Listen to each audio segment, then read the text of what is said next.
What is the easiest way to hide the identity of SCP-001? This would have been a perplexing question for the administrator who had conceived General Notice 001 Alpha. How do you hide the most important anomaly the Foundation ever has and ever will come across? How do you hide the creator of the 2000 anomalies to follow? How do you hide the ultimate weapon? How do you hide the universe itself? How do you hide something worse? Like the identity of the administrator, the circumstances surrounding how they came to their final decision is shrouded in mystery and known by a select few. Regardless of whether the process was arduous or came in an epiphany, the outcome is evident for all to see and function precisely as planned. Several completely different files are present in the entry, preceded by a foreword stating that none, one, several, or all of the files read through SCP-001. The tactic worked as intended, with a myriad of conflicting explanations erupting and battling to prove that they were correct, but never having enough evidence to disprove the others.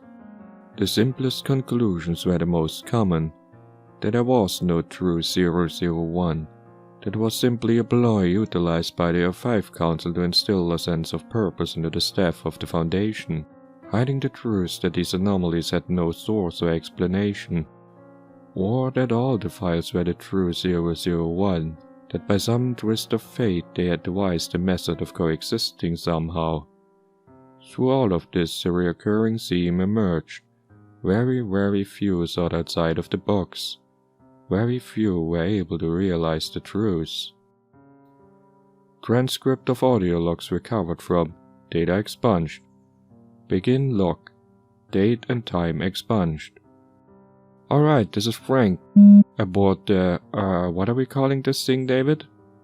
SCPS data expunged. SCPS data expunged? Alright, this is, wait, really? They named it data expunged and we're going to...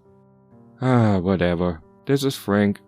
Aboard the SCPS data expunged. Current time is...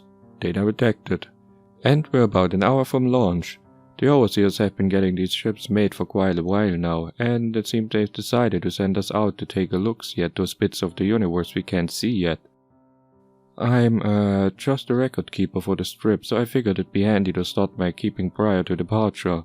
You know, in case something happens. Anyway, might as well start with system reports. Reactor is fully functioning, weapons look good. Begin log. Data and time expunged. Frank again. We're about to launch, and seeing as nobody's ever done this before, I figured some, fitting words would be a good idea. Frank pauses for 3 seconds. I got nothing. Shoot, I should have thought of this before. Frank pauses for 7 seconds. Oh, now we're traveling to... A loud whining sound is heard, promptly followed by several objects colliding about the room. Frank produces heavily distorted vocalizations until the whining noise subsides. Fucking assheads, could have given us a warning before we left at least. Fucking ruined my speech. Fucking fuck. End log. Time expunged. Begin log. 4:18.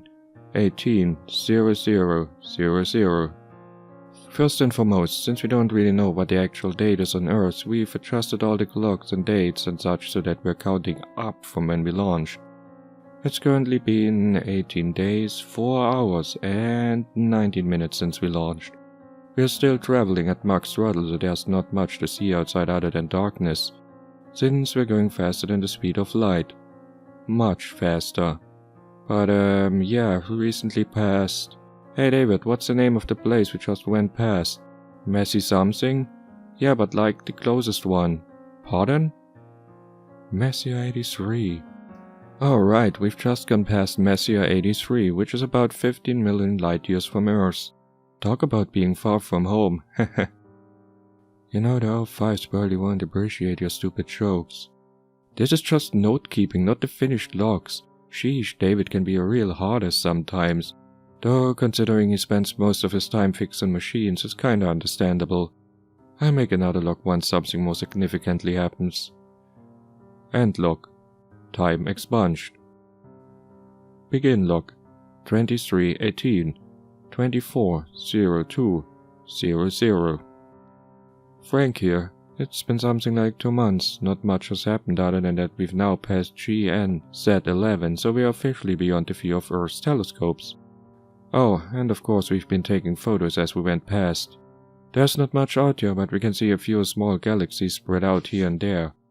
The higher-up researchers keep using the word gigaparsec, so that should give you a fair idea of the distance between these things. They've also been mumbling about something seeming off about them, but other than that I can't find out much. There's been quite a few cases of homesickness from the crew on board, but nothing that won't subside over time. Anywho, everything's holding together quite nicely excluding the automatic cafeteria. Oi David, you're gonna fix the cafeteria, right? No, because there's nothing wrong with it. But the paste tastes like shit. It's fucking nutrient paste, it's supposed to taste like shit. Begin log 1437 200300. Well, we found out what these researchers were uneasy about. We're close enough to get a proper look at the nearest galaxy and, well, it's a copy of the Milky Way. Not a perfect copy, mind you, there's a few stars absent, but the majority identifying bodies are there. We are, planning to take a look to see if Earth is there, and if it is, look for inhabitants. Ample today, though, this might end up getting classified as an anomaly. Maybe not as a full-on SCP, but at least an E-. The chances of a replica galaxy forming are, well, slim to say the least. End log. Begin log 0648 02 04 00. This place is definitely an anomaly. First it was suspicion because of how similar it was to our home, but like, far out, this is a whole new level of unnatural. On our way to the analog of Earth, we passed by a few of the missing stars and found out they were actually there, just messed up beyond relief. How messed up? Try Epsilon Borealis Prime? Alpha? Whatever, the big one. It's made of ice cream. We took a sample, tastes like avocados and cigarette smoke apparently. The smaller one is a ball of liquid chlorophyll, somehow managing to keep itself together. Antares is just solid iodine, no fire, no iron, nothing, just a colossal cold ball of iodine. Proxima Centauri is made of charcoal too. Then of course we actually got to Earth. Most of us have taken to calling it subprime. It's just a giant ball of fuck-ups and errors. You can see it's Earth, all the continents are there and shaped right, but they are made of the wrong stuff. Australia is a solid block of gold, the oceans glow blue. The whole American continent is made of maple syrup. We are collecting as much information as we can, then we are showing off to the next galaxy. This is just too freaky. In other news, it's come to light that Marie is pregnant. Nobody's asking many questions about it, especially cause we aren't entirely sure it's her husband's child, so yeah. End log. Begin log 748 02 05 00. What the actual flying fuck? We've arrived at the next closest galaxy and it's the same thing. Another screwed up copy of the Milky Way. Screwed up in different ways, mind you, but still basically the same thing as before. Mercury is made of ice, Jupiter's made of edible jelly, Earth looks like a psychic utopia, all of its flesh, bone and blood. We've decided it's probably not the best to approach in case it doesn't like machinery. But nonetheless, we're hoping it's just a tool, but we're doubtful. What the hell is happening out here? End log. Begin log 1201 1705 00. Note to self, bring more puzzles and toys on the next trip. I've run out. Frank pauses for 4 seconds. Bah, I better put something worthwhile here. Crew is okay. We're coming to terms with the fact that the third galaxy we're going to arrive at looks like a repeat of the first 2. There's nothing major about it, it's just freaky to think this anomaly repeats itself as far as we can see. Oh, there was an incident last week. Jonathan was fixing some strange mechanical fault lower down when something came loose and broke his arm. It's been fixed now though, and the doctor said he'd be fine in a few weeks. He swears it shouldn't have happened, so there's some investigations happening. Nothing further I can think of. You remember anything I ain't? It is assumed that Frank was speaking to David, who responded with an inaudible or non-verbal response. Alright, ending log. End log. Begin log 0159 07 06 00. Another copy of the Milky Way. No big surprise. Is this all that there's out here? Just endless copies of Home, each more messed up than the previous? Frank pauses for 3 seconds. Earth was made of some sort of glass this time. Mars was made of dry ice. Uranus was horrifically magnetic, we almost get severely screwed over. Nothing to do but keep going. End log. Begin log 00 30 08 00. 2 more. There's no way these places aren't part of the same anomaly somehow. Speaking of anomalies, there's a shit tons of them out here. There's a whole galaxy we can't approach, always seeming distant. Another one that the computers won't pick up at all, but we can rather clearly see. There's even been a few times when space itself has been talking to us. I'm not insane. We picked it up and narrowed it to certain pockets of space.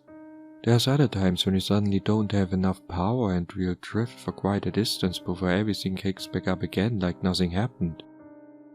Is the universe flat? Are we falling off the edge or something?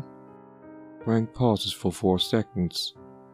Before I forget, Marie's been quarantined for some reason. We aren't able to get much from security, but it seems she's accidentally smuggled some sort of disease onto the ship. Hope the baby is alright. End log. Begin log 05 14 10 10 00. Most recent Earth subprime 10, I think. It's got signs of human civilization, specifically ours. There's like Las Vegas is there, made entirely of stacked poker chips and playing cards. New York is like this one huge piece of obsidian that looks like it's rather conveniently eroded to be identical to the New York back home. There's no humans, mind you. No signs of life at all, and considering the oceans are pure hydrogen cyanide, it's probably best that nothing evolved to survive that. Why aren't we being copied if our homes are? End log. Begin log 1605 18 11 00. Tokyo is made of seaweed and is located at the North Pole. America is made of a solid block of gunpowder, but Chicago being made of a giant carved mango. The sun is encompassed in a shell of chitine and is colonized by vast hordes of stone that shift and move whenever we stop looking at them. Mars is made of corn leather and a single raging immortal walks its surface.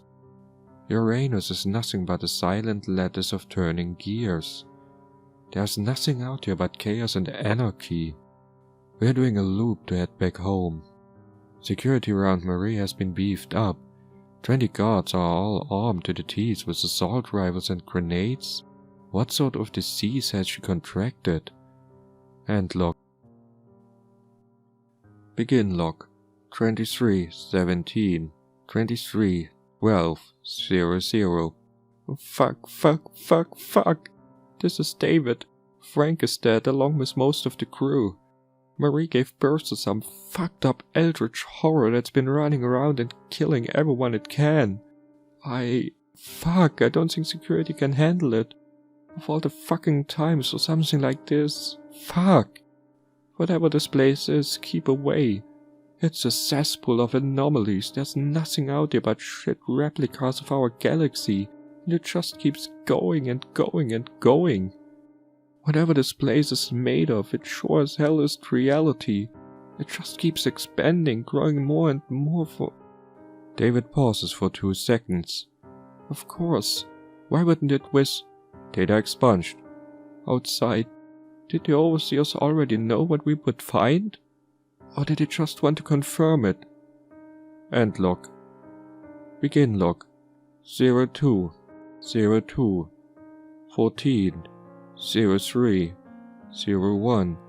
Cafeteria is busted, only spits out rat poison. We're not going to make it, but the ship will. I don't think we went far enough for the ship to get warped too badly. We haven't seen any other anomalies on board other than the cafeteria fault. David pauses for 4 seconds. At least tell my family I love them. End log. Begin log. 00, 00, 00, 00, 00, 00. The audio in the log is assumed to be automated as it is entirely comprised of fragments of audio used in previous logs. Changes in audio are denoted by line breaks. This is Frank. Aboard the SCP data expunged. We've adjusted all the clocks and dates and such so that we're counting up from now, since we don't really know what the actual date is on Earth. First and foremost, the crew is fully functioning. We're going faster than Max Throttle, much faster. Everything's holding together quite nicely. There's been quite a few cases of homesickness from the crew on board. We're doing a loop to head back home. There's not much audio, just endless copies of Home, each more messed up than the previous. There's no humans, mind you. You remember anything I ain't? Oh, right. Oh, there was an incident last week. It's been fixed now though. Crew is okay. Nothing that won't subside over time. Anywho, everything's okay. Everything's alright. I'm not insane, right? Of course. There's nothing wrong. Anyway, we're coming to Messier 83. Talk about being far from home. So, yeah. End log. The information collected and the names listed would never see the light of day. It would have been sent directly to the highest echelon of the Foundation, who listened, considered, and acted. It wouldn't have taken a genius to connect the implications between the facts and the records, so every bit of it was expunged or reducted so that the administrator's effort would not be in vain. It would have been as though the expedition never happened, as though it was simply an anomaly that appeared unexpectedly. The information would never be seen by any human eye again until it was once more unveiled by fate, buried simply to hide the truth.